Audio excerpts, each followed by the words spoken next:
आणि मुंबईला गेल्या काही दिवसांपासून सातत्यानं भेडसावणारी समस्या म्हणजे मुंबईतलं प्रदूषण।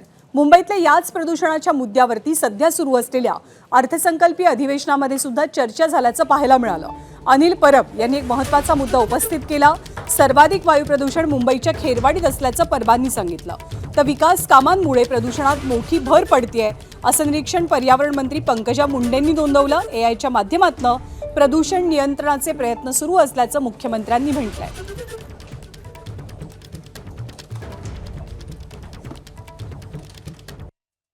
मुंबईमध्ये वायू प्रदूषण जे झालेलं आहे त्याच्या सर्वाधिक वायू प्रदूषण हे खेरवाडी विधानसभेत आहे किंवा खेरवाडी विभागात आहे। 320 आहे। आता 320 असणं म्हणजे दररोज, आणि मी तिथेच राहतो त्याच्यामुळे दररोज आमची लवकर जायची व्यवस्था शासनाने केली आहे का असा प्रश्न उभा राहतो की बाबा हे लोक फारच त्रास देत आहेत तर ह्यांना काय असं काय पाठवता येत आहे ना, असं काय पाठवता येत नाही, दुसऱ्या मार्गाने काय पाठवता आलं तर बघूया।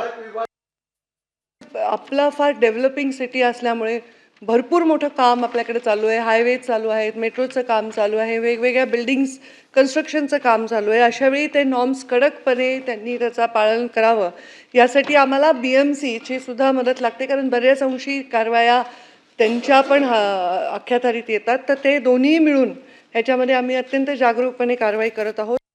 BMCला आपण आदेश दिलेले आहेत की त्यांनी IoT बेस्ड आणि AIचा उपयोग करून एक डायनामिक मॉनिटरिंग सिस्टीम तयार केली पाहिजे आणि 100% जेवढी बांधकामं होत आहेत, सरकारी असो, खाजगी असो, इन्फ्रास्ट्रक्चरची असो, सगळ्यांचं मॉनिटरिंग त्यांनी केलं पाहिजे। जोपर्यंत 100% IoT बेस्ड आणि AIचा उपयोग करून हे होत नाही तोपर्यंत मला असं वाटतं की ते 100% तसं मॉनिटरिंग होणार नाही। तर तशा सूचना दिलेल्या आहेत आणि लवकरच आम्ही ते पूर्ण करायला लावू। ABP माझा, उघडा डोळे बघा नीट।